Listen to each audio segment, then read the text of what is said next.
на този отбор, не само на този отбор, но и на световния футбол, отново да се разпише на световни финали. Правил го е във всичките си 5 предишни появи на Мондиал. През 2022 вкара само един гол срещу Гана. Поредна атака за Португалия.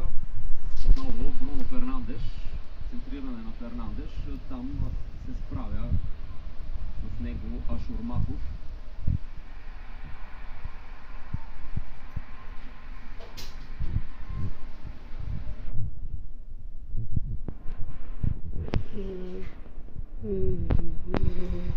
Джон Джуниев е един от хората, които влизат сега от първата минута и ще опитат да предложат нещо по-различно за Узбекистан. Срещу Колумбия определено бяха надиграни момчетата на Фабио Канаваро. Въпреки това успяха да стигнат до равенството 1-1. След това Луис Диас отново изведе Колумбия напред, за да дойдат и последните минути, в които колумбийците стигнаха до на картина изразителния успех.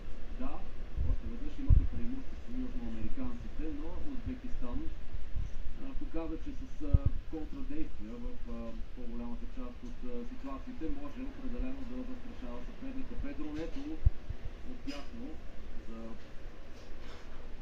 португалското нападение. Центриране за касателното поле и ето, че моментът... Роналду! Су!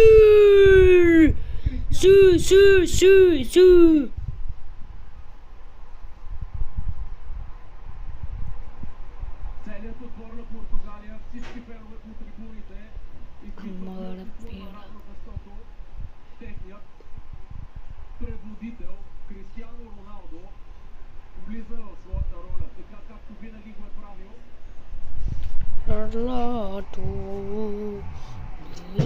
С уверен, завършващ удар, със спокойствие, с хладнокръвие, Роналдо